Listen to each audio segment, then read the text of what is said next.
Exodus chapter 6 verse 1 up to 15.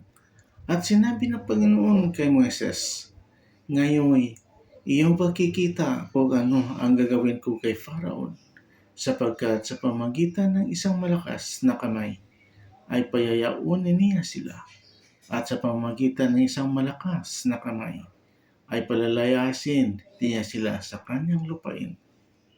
At ang Diyos ay nagsalita kay Moises at nagsabi sa kanya, ako'y si Jehovah, at ako'y napakita kay Abraham, kay Isaac at kay Jacob na Diyos na makapangyarihan sa lahat. Ngunit sa pamamagitan ng aking pangalang Jehovah, noon ay hindi ako napakilala sa kanila.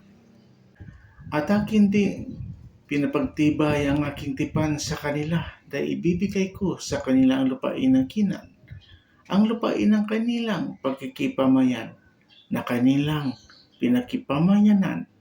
At bukod dito ay aking narinig ang hibik ng mga anak ng Israel na mga binibinbin ng mga Egyptiyo sa pagkaalipin, at aking naalala ang aking tipan. Kaya't sabihin mo sa mga anak ng Israel, ako si Jehovah, at aking ilalabas kayo sa ilalim ng mga atang sa mga Egyptiyo, at aking hahanguin kayo sa pagkaalipin sa kanila, at aking tutubusin kayo na may unat na kamay at may mga dakilang kahatulan. At kayo'y aking aariin na pinakabayan ko, at ako'y magiging sa inyo Diyos, at inyong makilala na ako'y si Jehovah ninyong Diyos, na naglalabas sa inyo sa ilalim ng mga atang sa mga Egyptiyo. At aking dadalhin kayo sa lupain na siyang pinagtaasan ko ng aking kamay, na aking ibibigay kay Abraham, kay Isaac at kay Jacob, at aking ibibigay sa inyo na pinakamana, ako'y si Jehovah. At sinalitang gayon ni Moises sa mga anak ng Israel, datapwat hindi sila nakinig kay Moises dahil sa yamot at dahil sa mapagsik na pagkaalipin. At ang Panginoon ay nagsalita kay Moises na sinasabi, pumasok ka, salitain mo kay Faraon na hari sa Ehipto, na kanyang paintulutang umalis sa lupain niya ang mga anak ng Israel.